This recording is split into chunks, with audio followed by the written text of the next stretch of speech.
Motivational short story in Hindi for success. Doctor की service. एक doctor जल्दी अस्पताल में एक आवश्यक ऑपरेशन के लिए आता है। उसने अपने कपड़े बदले और तुरंत ऑपरेशन ब्लॉक में चला गया।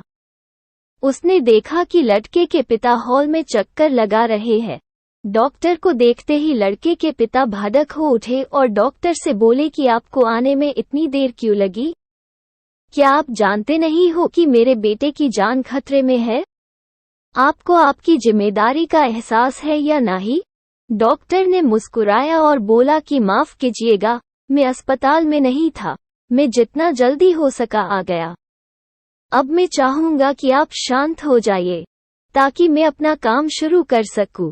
लड़के के पिता कहते हैं कि मैं शांत हो जाऊं? अगर ये तुम्हारा खुद का बेटा होता तो क्या तुम शांत हो जाते? अगर तुम्हारा बेटा अभी मर जाए तो क्या करोगे?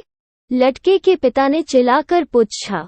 डॉक्टर फिर मुस्कुराए और बोले कि मैं वही करूंगा जो बाइबल में लिखा हुआ है, हम मिट्टी से आते हैं और मिट्टी को लौट जाते हैं। आप जाइए और अपने बेटे के लिए प्रार्थना कीजिए। भगवान की कृपा से हम अपनी तरफ से सबसे अच्छा करने की कोशिश करेंगे।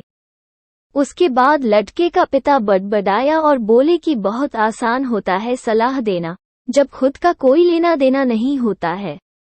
कुछ घंटों के ऑपरेशन के बाद डॉक्टर खुश हुआ और ऑपरेशन थिएटर से बाहर निकला और बोले कि शुक्र है आपका बेटा बच गया।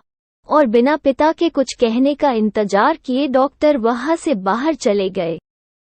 पूछा, अगर आपके कुछ सवाल पूछने हैं तो नर्स से पूछ लीजिएगा। नर्स को वहां आते देख पिता ने नर्स से कि ये इतना घमंडी क्यों है कि ये कुछ देर के लिए रुक नहीं सकता था क्योंकि मैं इनसे अपने बेटे का हाल जान सकूं। नर्स ने उनको बताया कि कल इनके बेटे का एक रोड अपघात में निधन हो गया और वो उसे दफनाने गए हुए थे।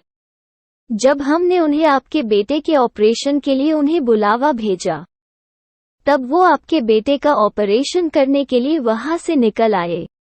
दोस्तों, इस कहानी से हमें ये सीखने को मिलता है कि हर परिस्थिति में शांत रहे ताकि आप अपने लिए बेहतर निर्णय ले सके, चाहे वो जिंदगी में हो या आपके व्यवसाय में हो।